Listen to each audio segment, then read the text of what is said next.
नमोऽरिहन्ताणं नमो सेताणं नमो आयिर्याणं नमो उवज्जायाणं नमो लोये सवसाहुणम्। पंच परमेष्ठी भगवान की जय। अगले 45 मिनट के लिए सभी प्रकार के पापों का त्याग करके सभी नौवर्ण नमोकार मंत्र पढ़ लें।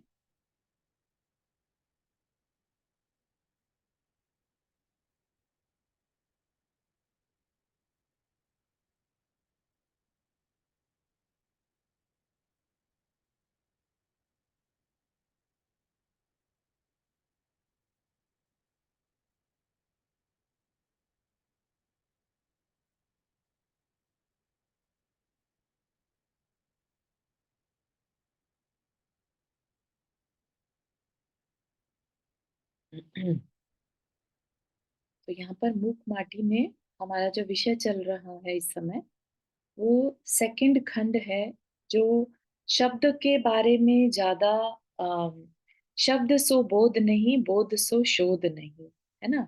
तो खाली शब्दों पर नहीं जाना, शब्दों के पीछे जो अभिप्राय है उसको पकड़ने की कोशिश करना। उस अभिप्राय को जान के ही, बताने वाले के अभिप्राय को जानकर ही हम अपनी जर्नी डिसाइड करते हैं, हमें क्या रास्ता चुनना है, हमें उसकी बात को मानना है कि नहीं मानना है ना। कई बार बहुत चिकनी चुपड़ी बातें भी, उसके पीछे का अभिप्राय अगर हमें समझ में आ जाए, तो हम उसकी बात फॉलो नहीं करते, ठीक है ना, क्योंकि हमें पता चल जाता है कि वो हमें फंसाना चाह रहा है। ठीक। तो ये क्या है, शब्द तो बहुत मीठे थे, लेकिन पीछे की जो अभिप्राय था, बोध हुआ जब कि इसकी बातों में नहीं फंसना। ऐसे ही हमारे जो आचार्य हैं, वो भी शास्त्र में बहुत सारे शब्द लिख गए, राइट। लेकिन सारे शब्द हमारे किसी काम के नहीं है अगर हमें उनका अभिप्राय नहीं मालूम होगा तो अभिप्राय जानकर फिर हम अपनी रास्ता चुनते हैं कि हाँ, ये जिस रास्ते पर चले, जो ये हमें बात कह रहे हैं, उस पर खुद भी चले और हमें भी चलने को कह रहे हैं, तो हमें चलना चाहिए। ठीक। तो ये जो पूरा खंड उसी से रिलेटेड है कि हमें डीप मीनिंग समझाए जा रहे हैं, बात को किस तरह से अंदर तक उतारना है। फिर यहाँ पर चर्चा शुरू हुई थी कि अब शिल्पी को माटी को रौंदना है ना। और रौंदने के लिए अब हाथ इनफ नहीं है, क्योंकि माटी बहुत सारी है, बहुत बड़ा अगर ढेर हो माटी का, तो उसको हाथ से नहीं किया जा सकता। और पहले के टाइम में ऐसा कोई मशीनें नहीं थी जिनमें कि उसको गूंथने के लिए रख दिया जाए, है ना। तो क्या यूज होगा, पैर यूज होंगे, है ना। तो फिर जो लेखक है वो पैर और हाथ के कंपैरिजन पर आ गए, राइट। जब भी हम कोई चॉइसेस चुनते हैं लाइफ में, तो हमेशा ये कहा जाता है कि इसने इस रास्ते पर कदम बढ़ा दिए, भले ही कहीं गए नहीं है, कोई रास्ता ऐसा सच नहीं है ना। मोक्ष मार्ग है, वो मोक्ष मार्ग पर कदम बढ़ा देने का क्या मतलब है यहाँ पर, मोक्ष मार्ग को आचरण में लाने का डिसाइड कर लिया, ठीक है ना। उसको कैसे कहते हैं हम, उस दिशा में चल पड़ा, कदम बढ़ा दिए। तो कदमों का, या ये कहिए कदम यहाँ पर रिप्रेजेंट करते हैं आचरण को, है ना। तो उसकी वैल्यू, जिसको कि हम शील भी कहते हैं, तो उसकी वैल्यू बहुत ज्यादा है। उससे हमारे अंदर में पवित्रता आती है।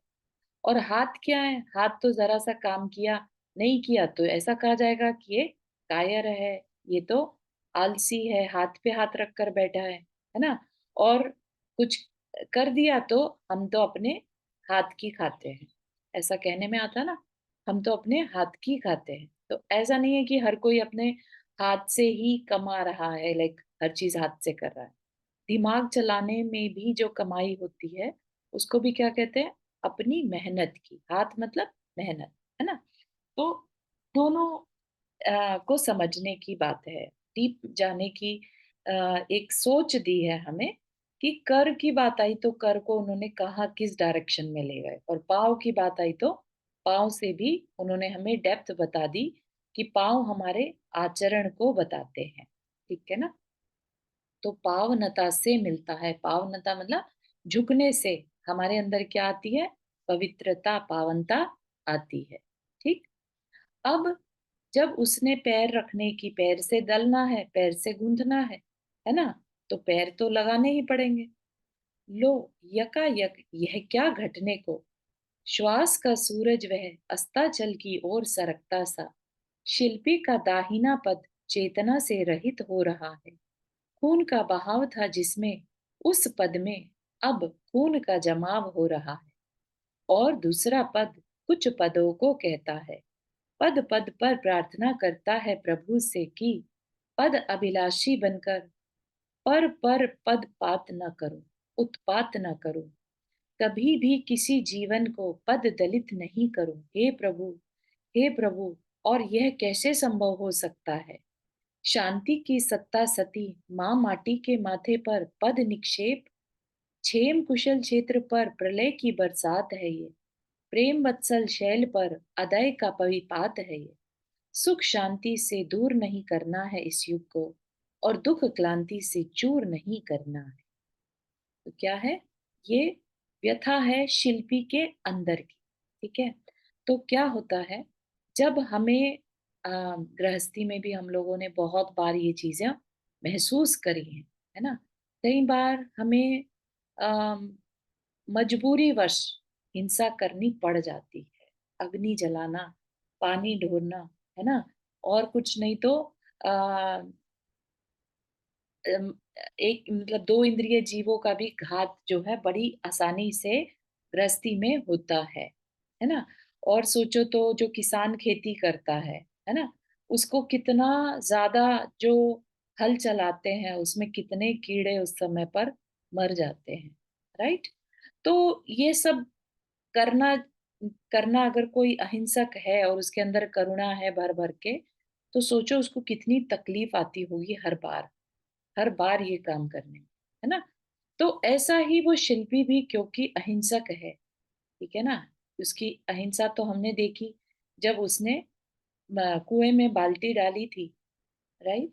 और वह बाल्टी को, वो गांठ तक उसने पूरी कोशिश करी खोलने की कि मैं ये गांठ वाली बाल्टी पानी की कुएं में नहीं डालूंगा, क्योंकि छलकने से बाकी जीवों को इससे तकलीफ होगी। तो इतना दूर तक वह सोचने वाला शिल्पी है। और आज उसको क्या करना पड़ रहा है? उस माटी को पैरों से कुचलना पड़ रहा है ना?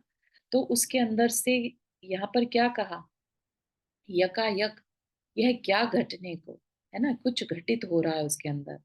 क्या हो रहा है? श्वास का सूरज वह अस्ताचल की ओर सरकता सा, उसकी सांसें जो हैं रुकने को हैं, उसको इतना धक्का लग रहा है अंदर में कि उसकी जैसे सांसें ही रुकने को हैं। और तो और सांसें रुकने को हैं, साथ ही साथ जो दाहिना दाहिना पाँव मतलब राइट फिट जो उसको पैर रखना था, चेतना से रहित हो रहा है, एकदम सुन्न पड़ गया। खून का बहाव था जिसमें, अब क्या हो गया? खून का जमाव हो रहा है, एकदम पैर ठंडा पड़ गया कि ये मैं क्या करने जा रहा हूँ, है ना? और दूसरा पद कुछ पदों को कहता है। दूसरा पद यहाँ पे लेखक अपने तरीके से कह रहे हैं। दूसरा पद मतलब दूसरा पाँव कुछ पदों को कहता है। तो यहाँ पर जब हमने अम, देखा था पहले खंड में, रस्सी को डालना था, है ना? तो रस्सी के साथ साथ दांतों को भी बोलते हुए दिखाया था, है ना? जिह्वा को बोलते हुए दिखाया था, जिह्वा ने रस्सी से बात करी थी, राइट? तो इसी तरह से हाथों को दिखाया। तो एक तरह से जो शिल्पी के ईच एंड एवरी अंग को एक अलग अलग कैरेक्टर की तरह से बताया गया है। ठीक है। अभी आगे और देखने मिलेगा। यहाँ पर किसकी चर्चा चल रही है? पैरों की। शिल्पी का पैर कहता है, क्या कहता है? पद पद पर प्रार्थना करता है, बस अंदर से उसके प्रेयर निकलती जा रही है।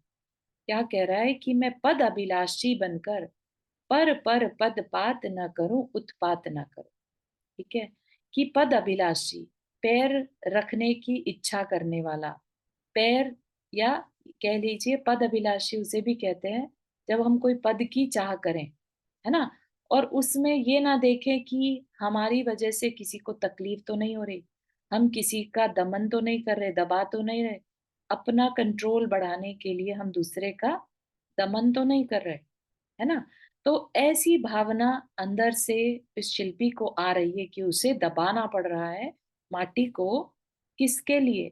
अपनी इच्छा के लिए, अपना कार्य को पूरा करने के लिए, है ना? क्योंकि उसको कलश बनाना है, घड़ा बनाना है, तो उसको यह कार्य करना पड़ रहा है।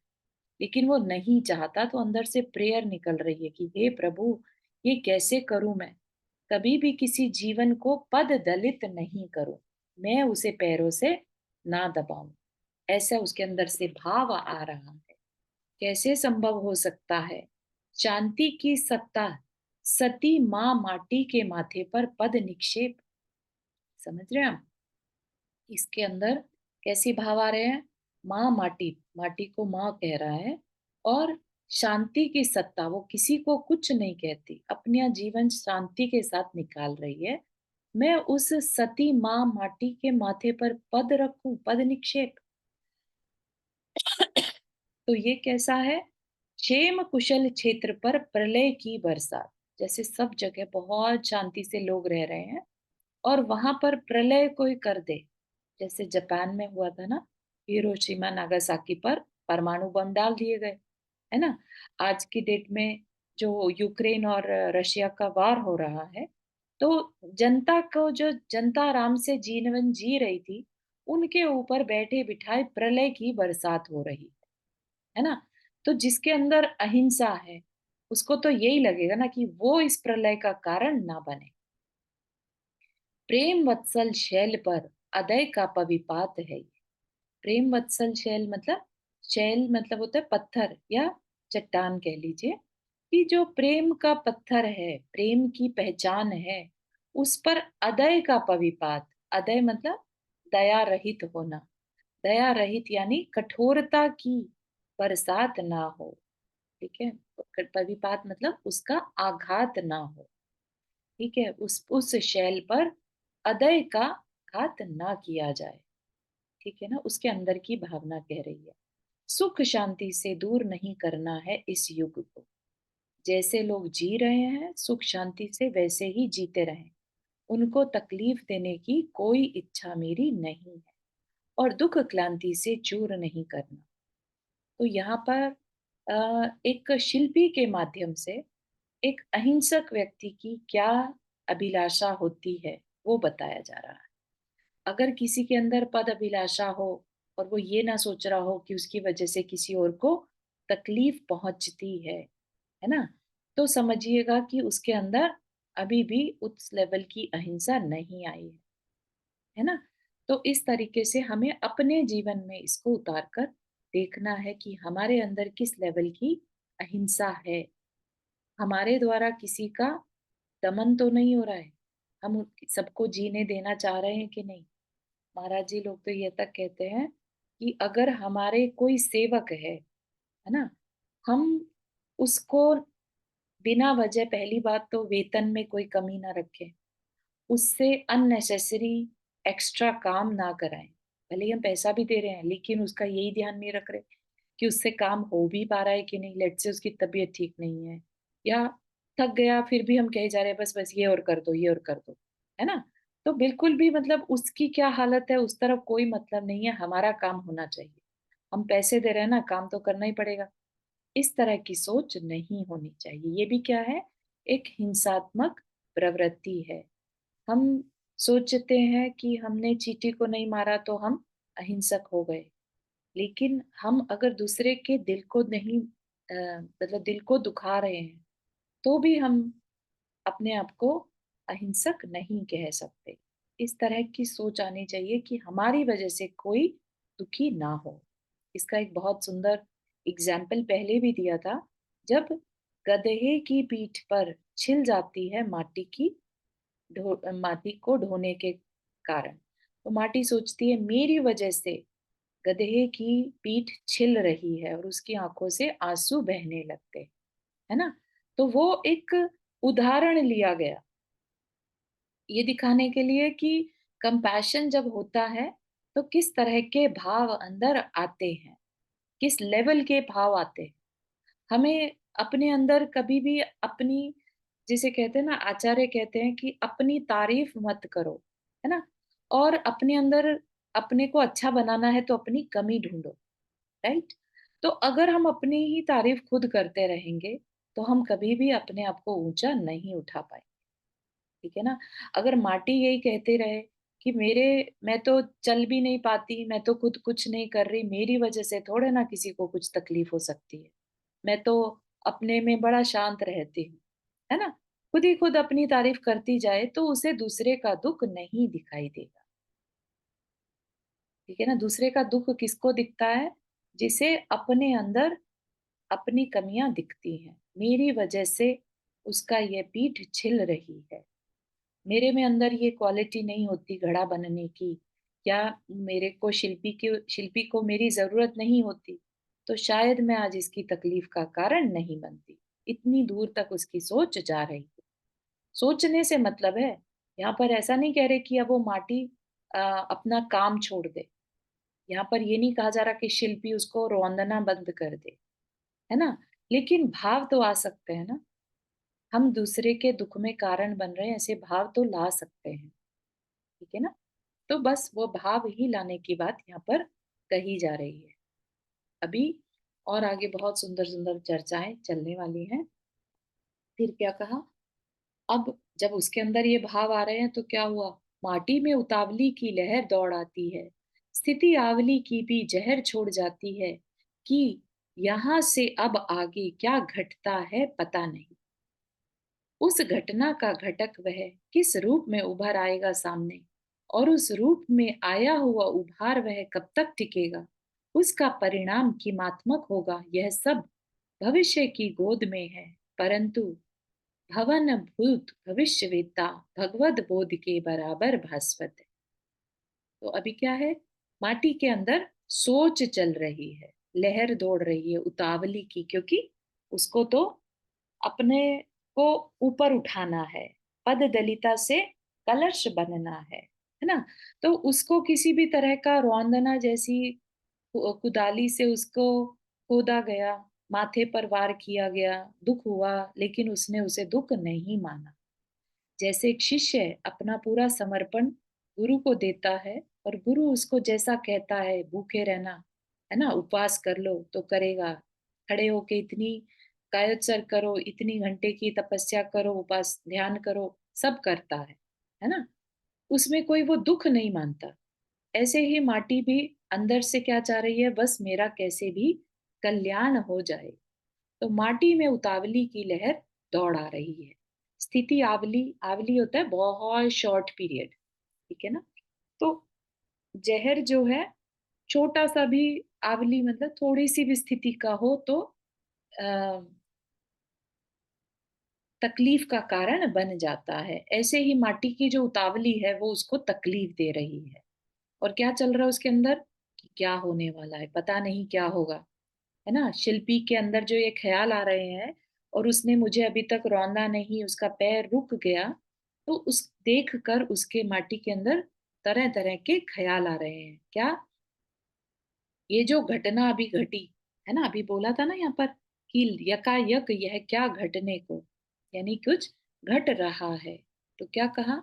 उस घटना का घटक वह किस रूप में उभर आएगा सामने, कि क्या होने वाला है, किस रूप में सामने आएगा, और उस रूप में जिस रूप में आया भी, तो वह उभार कब तक टिकेगा?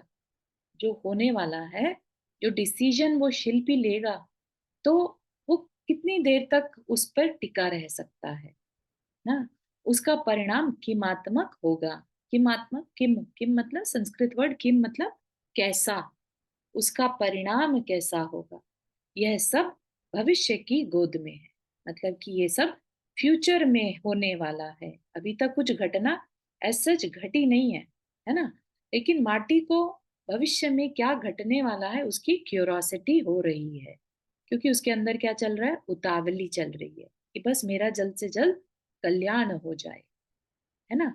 तो क्या कहा? परंतु भवन भूत भविष्य वेत्ता भगवत बोध में बराबर भास्वत है, ठीक है?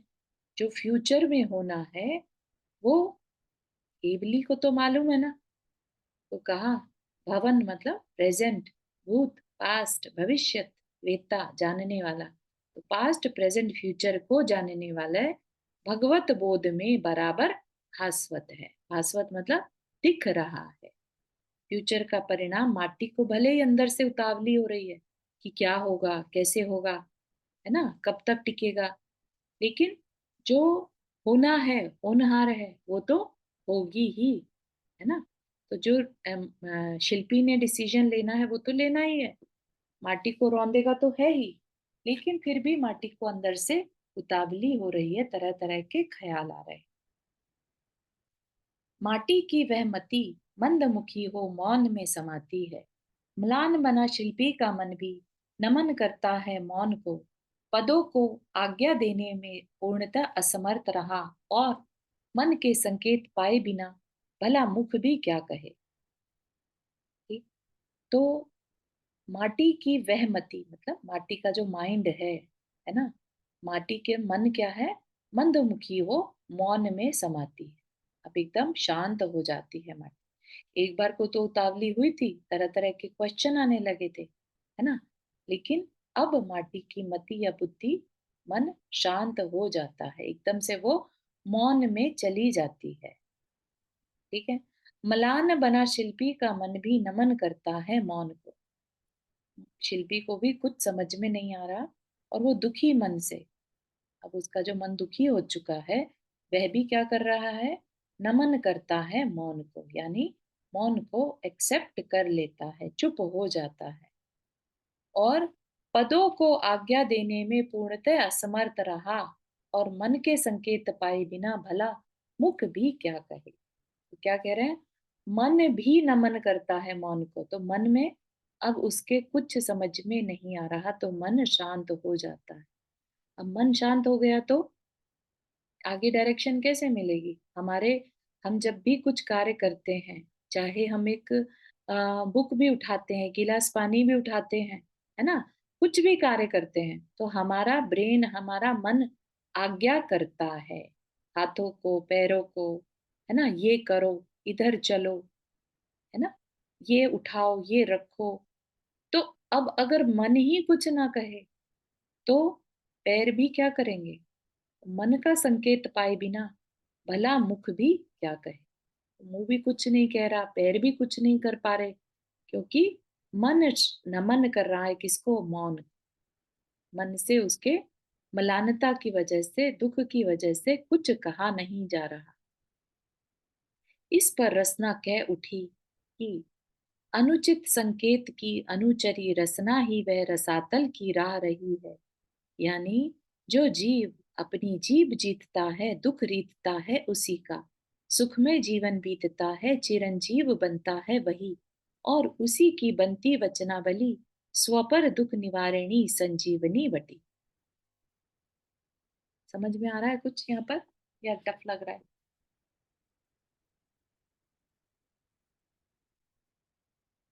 तो ये सब कुछ चल रहा है ना, अंदर ही अंदर मौन ले लिया दोनों ने, माटी ने भी और शिल्पी ने भी।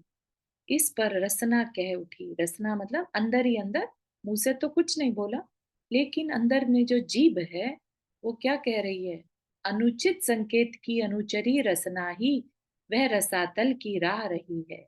रसना मतलब जीभ, जीभ से हम बोलते हैं, है ना। तो अनुचित संकेत मतलब जो गलत वर्ड है, गलत बात कहना, गलत मतलब से कहना, गलत अभिप्राय, है ना।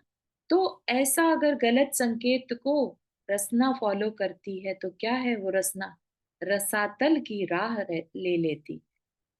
ठीक है। तो जो कड़वा बोलता है, गलत बोलता है, व्यंग कसता है, किसी की मजाक बनाता है, वो क्या है, रसातल की ओर ले जाता है। इवन रसना इंद्रिय के वशीभूत जो अभक्ष का सेवन होता है ना, मांस भक्षण होता है, वह भी क्या है, नरक की ओर ले जाता है। मायाचारी में हम झूठ मुंह से ही बोलते हैं, ठीक है ना। तो मायाचारी करते हैं, दूसरे के ऊपर कटाक्ष करते हैं, कड़वे वचन बोलते हैं, ऐसी बातें बोल देते हैं जो जीवन भर किसी को चुभने लगे। तो ये सब क्या है, ये रसातल की राह, नीचे की ओर ले जाने की राह है। ठीक। तो क्या कहा, यानी जो जीव अपनी जीव जीतता है, दुख रीतता है उसी का। तो जिसने रसना इंद्रिय पर विजय पाली, उसका दुख बीत जाता है। रीतता मतलब दूर हो जाता है। सुखमय जीवन बीतता है, चिरंजीव बनता वही। ठीक है ना।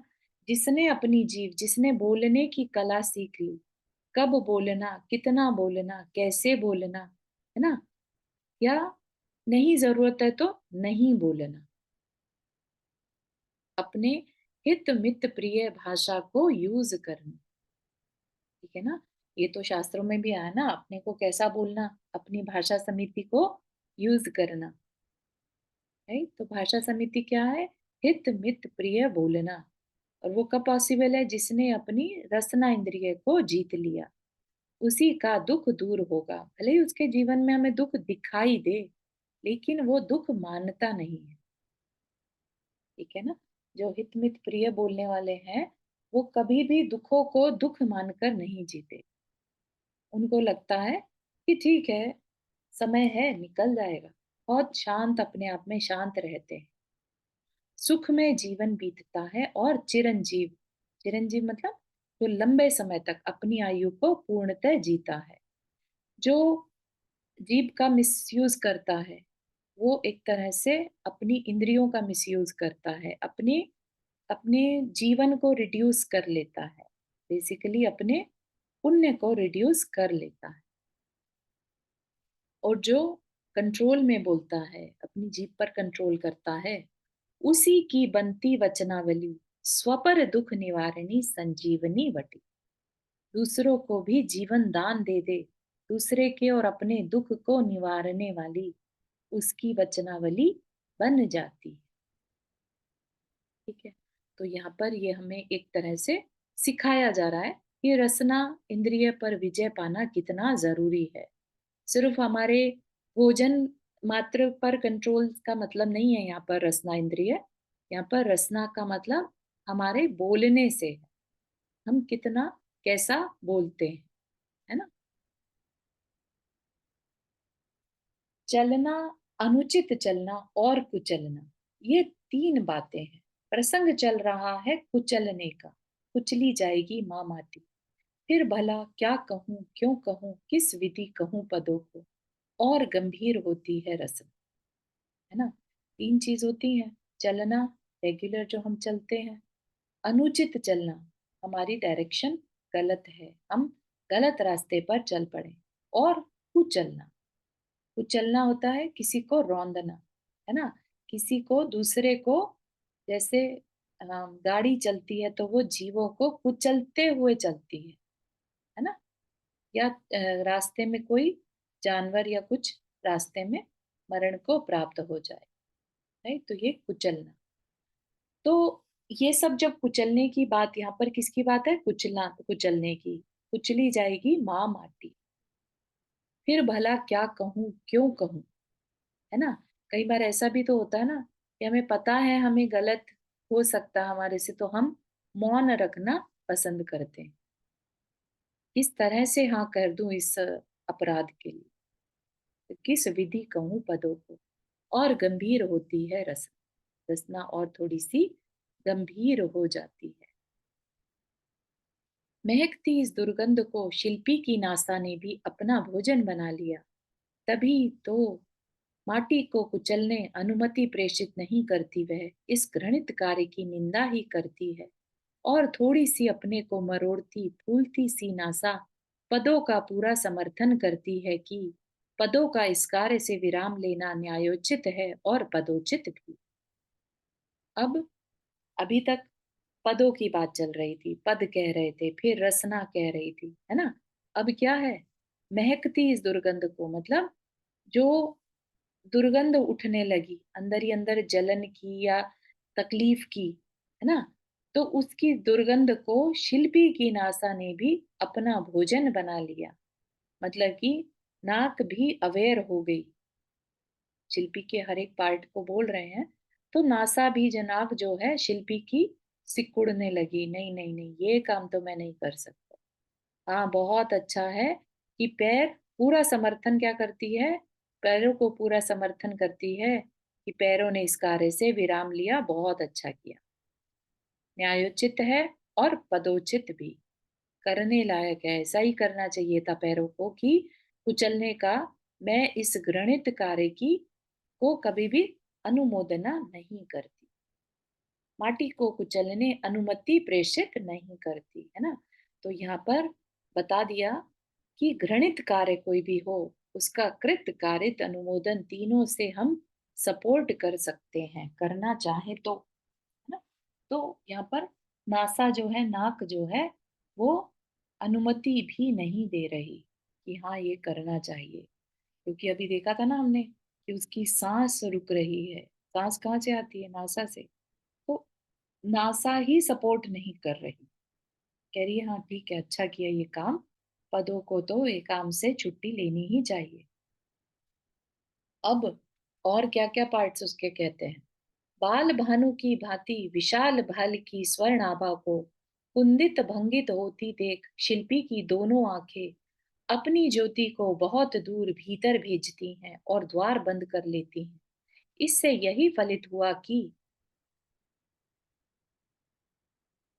इस अवसर पर आंखों का अनुपस्थित रहना ही होनहार अनर्थ का असमर्थन है।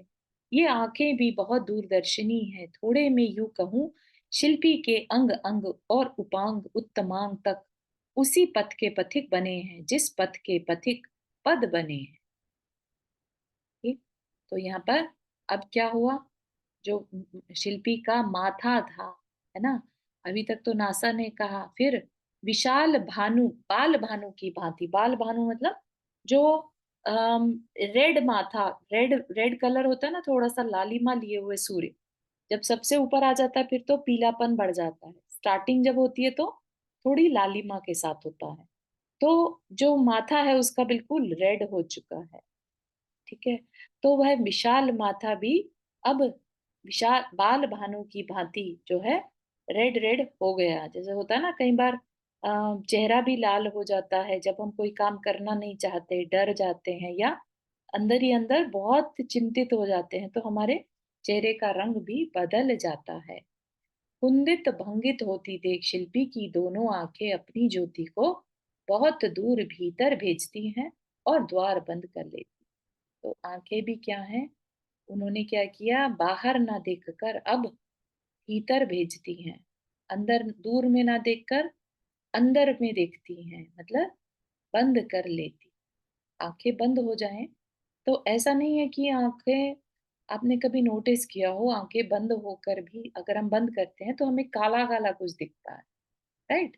तो दिख तो रहा है, तो उसको क्या कहा यहाँ पर, भीतर की तरफ आंखें कर ली और द्वार बंद कर ली, है ना। तो आंखों से भी देखा नहीं जा रहा है, इससे यही फलित हुआ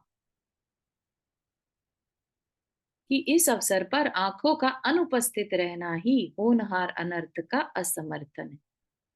जो अनर्थ होने वाला है ना, उसका असमर्थन मतलब उसका सपोर्ट आंखें भी नहीं कर रही। क्या चाह रही आंखें कि मुझे यहाँ रहना ही नहीं, है ना, इसलिए आंखों ने द्वार बंद कर लिए। होता है ना ऐसा कि जिस चीज से हम नहीं समर्थन करना चाहते, हम वहां से अपना समर्थन हटाने के लिए क्या करते हैं, हम नियम ले लेते हैं, हमें उस जगह पर जाना ही नहीं, वहां जो पाप हो रहे हैं हमारी तो सीमा है। करते हैं ना हम ऐसा। हम जो श्रावक के 12 व्रत आते हैं उसमें हम दि, अ, दिशाओं का नियम ले लेते हैं और डिस्टेंस का नियम ले लेते हैं, तो उसका पर्पस यही है कि वहां जो भी पाप हो रहा है मेरा कोई समर्थन उसको लेकर नहीं है ना। तो यहाँ पर भी आंखों ने अपने को वहां से हटा लिया कि मेरा इस अनर्थ में कोई समर्थन नहीं है। ये आंखें भी बहुत दूरदर्शिनी है, हालांकि बंद कर ली, लेकिन फिर भी वो समझ पा रही हैं कि क्या अनर्थ होने वाला है ना। थोड़े में यूं कहूं, शिल्पी के अंग अंग और उपांग, अंग अंग और उपांग मतलब जो मेन हाथ पैर हैं वो तो है ही, साथ ही साथ उपांग यानी आंखें, मुंह, रसना, जिह्वा और उत्तमांग, माथा वगैरह, सभी क्या है, उसी पथ के पथिक बने हैं जिस पथ के पथिक पद बने हैं। ठीक है ना। सब के सब पद ने जैसे डिसाइड किया था स्टार्टिंग पद में, तो उनका जमाव रुक हो गया था, है ना, एकदम चेतना रहित हो गए, रुक गए।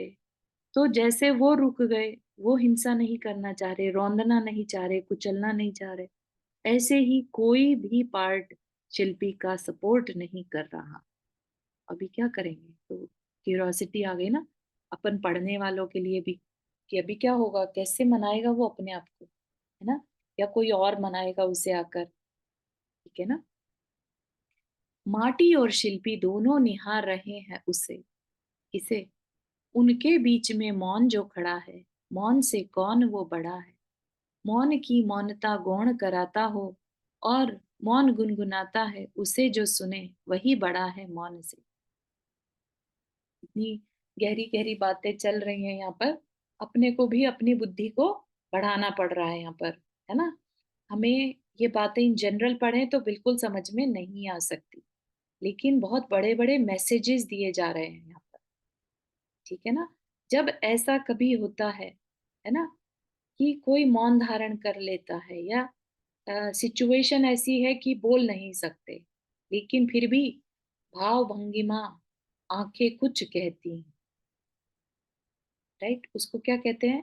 मौन की भाषा। तो यहाँ पर मौन को भी एक कैरेक्टर बना दिया, है ना।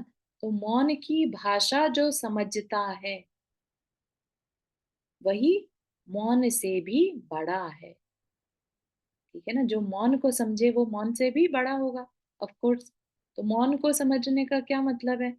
माटी चुप हो गई, शिल्पी चुप हो गया, लेकिन कोई तो एक दूसरे को समझेगा ही ना। तो वो जो समझने वाला है वो मौन से भी बड़ा है। मौन की मौनता गौण कराता हो, और मौन गुनगुनाता है उसे जो सुने। मौन गुनगुनाता है मतलब मौन भी कुछ कहता है। कभी ऐसा आप लोग के साथ घटित हुआ? कभी आपने किसी की चुप्पी को पढ़ने की कोशिश की हो? लाइफ में आई एम श्योर कि हर एक की लाइफ में ऐसा कभी ना कभी आता होगा। बच्चा है, जैसे छोटा बच्चा बोल नहीं पाता, लेकिन उसकी भाषा को माँ समझ लेती है क्या कहना चाह रहा है। जानवर हैं जो पेट होते हैं, कुछ नहीं बोल पाते मुंह से, है ना, लेकिन फिर भी जो उसका ओनर है, उसका पालक है, रक्षक है, वो उसकी भाषा को समझ लेता है ना। तो ऐसा नहीं है कि मौन को कोई समझ नहीं सकता, सुन नहीं सकता। मौन गुनगुनाता है, और कौन बड़ा है मौन से? जो उसे सुन ले। ठीक है ना। तब ऐसे में मौन भी गौण हो जाता है। गौण मतलब छोटा बन जाता है। बड़ा उससे कौन बन जाएगा? जो उसे समझ ले। ठीक है ना। ज्यादा तो नहीं हो रहा है? बात समझ में आ रही है? हम्म। यहाँ पर किसी को कुछ शेयर करना है? कुछ समझ में आ रहा है? चल क्या रहा है यहाँ? आ, मुझे पूछना था प्रश्न। जी वर्षा जी। आपने बोला गौन मौन गौन हो जाता है, तो गौन मतलब चला जाता है, राइट? गौण मतलब छुप जाता है। दब जाता है, छोटा हो जाता है। गौण मतलब होता है अच्छा, जिसको हम ज्यादा इम्पोर्टेंस नहीं देते। हाँ वही मुझे लगा, लाइक बादल, लाइक अब बादल आ गया, सूर्य दिख रहा था, बादल आ गया तो वो अंदर गौन हो हाँ गया, राइट? हाँ, ऐसा? सही है, बिल्कुल सही है। कि ठीक है, अब वो ठीक है। सूर्य की उतनी इम्पोर्टेंस नहीं रही, उसकी जो चमक थी, उसकी जो तेज था, उसकी जो वैल्यू थी, वो कम हो गई, है ना। बादल के अंदर, ठीक है। हाँ, समझ गए, बस वही मैं पूछना चाह रहे थे कि इसका बिल्कुल मतलब। सही। ठीक। चलिए एक पैराग्राफ और ले लेते हैं। बोल की काया वह अवधि से रची है ना, ढोल की माया वह परिधि से बची है ना, परंतु सुनो, पोल की छाया की अवधि सीमा कहाँ? वह सब निधियों की निधि है, बोध की जाया सी सदियों से शुचि है ना, माटी की ओर मौन मुड़ता है पहले मोम समान। और मौन गलता पिघलता है, और मुस्कान वाला मुख खुलता है उसका। मृदु मीठे मोदक सम, समतामय शब्द समूह निकलता है उसके मुख से। ठीक है, तो आज के लिए यहीं तक रखेंगे। क्या कह रहे हैं? बोल की काया वह अवधि से रची है ना। बोल मतलब शब्द, है ना। तो शब्द जब रचे जाते हैं, शब्द जब लिखे जाते हैं, तो उनकी एक अवधि मतलब सीमा, अवधि मतलब यहाँ पर उनकी एक लिमिट होती है ना। हमेशा देखिएगा कि बोलने वाला अपने भावों को शब्दों में उतना नहीं कह पाता जितना वो बोलना चाहता है, क्योंकि शब्दों की लिमिट होती है, लैंग्वेज की लिमिट होती है, भाव अनलिमिटेड होते हैं, है ना। तो वो कहा बोल की काया वह अवधि से रची है ना, ढोल की माया वह परिधि से बची है ना। ढोल मतलब ढोल, जो बजाने वाला ढोल है ना, जो उसकी जितनी परिधि है वो उतना तक ही है ना, उससे फैला हुआ नहीं है। ठीक है, तो अ, किससे कंपेयर कर रहे हैं? फिर क्या कह रहे हैं? पोल की छाया की अवधि सीमा कहाँ? पोल मतलब पोल, पोल होता है एम्प्टीनेस, ठीक है। पोल है शून्य, तो उसकी अवधि सीमा कहाँ? जो एम्प्टीनेस है वो तो अनलिमिटेड है। पोल की छाया की अवधि सीमा कहाँ? वह सब निधियों की निधि है, बोध की जायासी।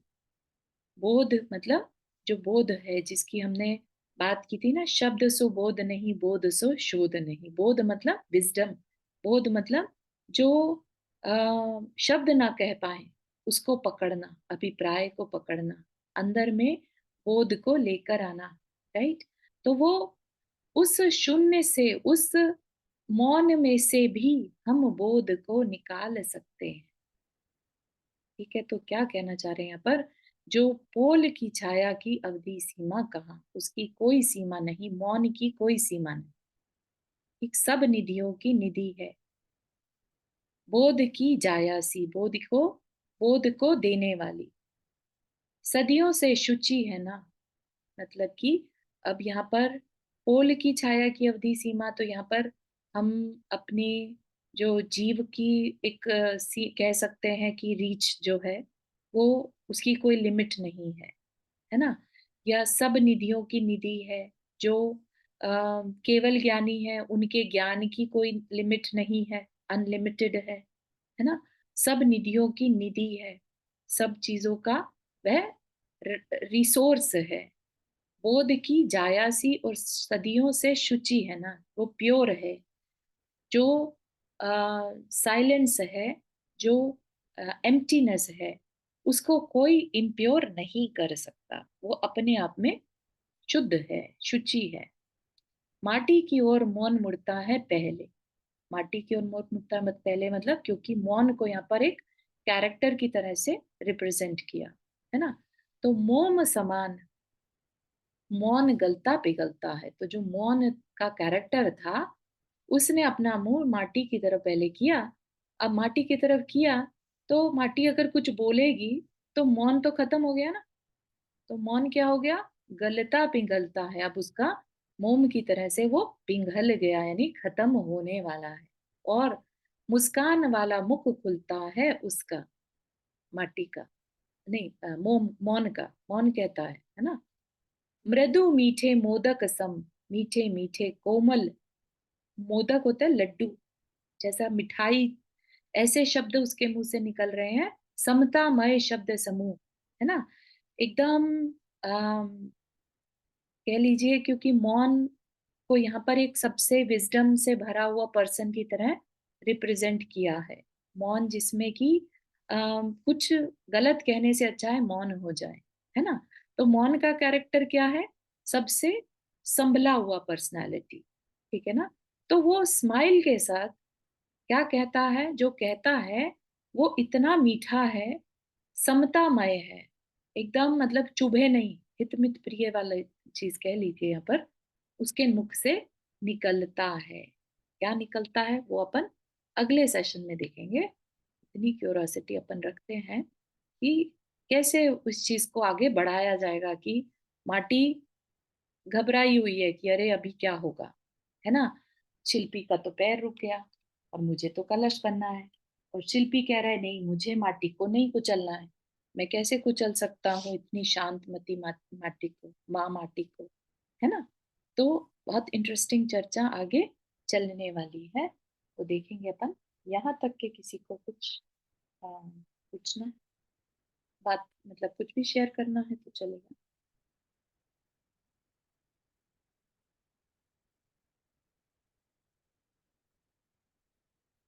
आई थिंक कुछ लोग शायद नए जुड़े हैं आज। अंशिता जी एंड इवन पल्लवी, पल्लवी है ना, पहली मूर्ति की क्लास में तो शायद पहली बार ही देखा है। सानिका जी, यस, जय जिनेंद्र चारू जी।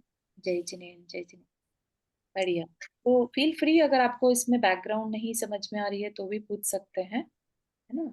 अपन इसके कई सारे पेजेस कर चुके हैं वैसे, but feel free to ask questions on, नहीं तो अगली दीदी जस्ट शेयर करूंगी मेरी फीलिंग। वो शब्दों का जो चयन है और जिस तरह से शब्दों को बांधा है आचार्य श्री ने, वो मतलब बहुत ही रेयर है, मतलब बहुत सुंदर है। और जैसे अगर आप ना समझाए ना तो समझ में इतनी जल्दी आता नहीं है कि वो एक्चुअली कहना क्या चाह रहे हैं। तो बहुत ही मतलब अलग ही बहुत ही, फीलिंग। जब जितनी बार भी मूक माटी का स्वाध्याय करो, हर बार कुछ एक अलग ही फीलिंग होती है। बिल्कुल सही तो कहा। It's so beautiful. या पढ़ने पर पता नहीं लगता है, और आप जब समझाते हो ना तब पता लगता है कि अच्छा है नहीं, इसको वेरी मैं। नाइस, बट इतना इतना सुंदर काव्य लिखा और इतनी आध्यात्म के साथ भरा हुआ, तो वो तो गजब ही हो रखा है, मतलब बहुत ही सुंदर। I'm glad कि हम लेकिन लोग ने अर्थ आप चुना। जो समझाने की आपकी जो शैली है वो ज्यादा पसंद आती है, क्योंकि समझ में आता है। Thank you. खुद से पढ़ो तो नहीं आता है इतना। अच्छी बात है कि समझ में आ रहा है, नहीं आए तो प्लीज फील फ्री टू से, क्योंकि अपने को ऐसा नहीं है कि इसको पूरा करना है, ये अपने आप जी, को टच होना चाहिए अंदर में। दैट इज मेन थिंग कि और समझने से क्या है कि हम भी ट्राई करते हैं समझने बहुत में। अच्छे, बहुत अच्छे, वेरी जी, thank you. Thank you Charu ji. आप जैसे समझाते हैं उससे उसको पिक्चराइज करने में आता है, तो इजीली समझ आता है। गुड, बहुत अच्छा। Thank you for sharing your feedback, that helps, है ना। तो इसको कंटिन्यू रखेंगे अपन, अगले वीक फिर से मिलेंगे इसी टाइम पर। एंड चलिए, जिनवानी स्तुति। Thank you sir.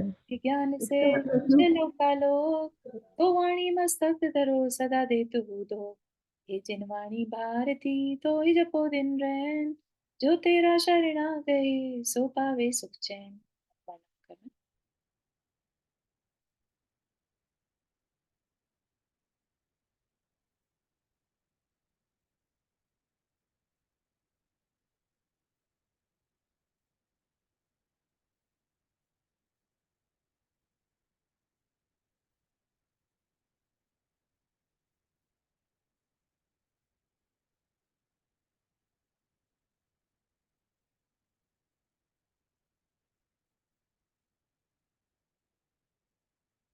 सभी को जय जिनेन्द्र।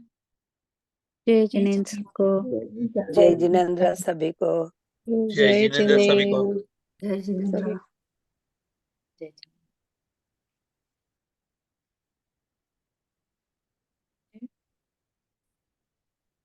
चेंज कर दिया थोड़ा सा देखने में,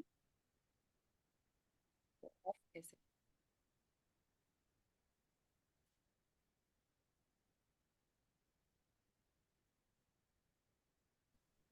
मेरा नवकर्म थोड़ा लंबा चलता है, तो सब लोग अभी तक हैं। जय जिनेन्द्र सभी को, बहुत अच्छा। I'm just trying to close the Zoom, but I don't know.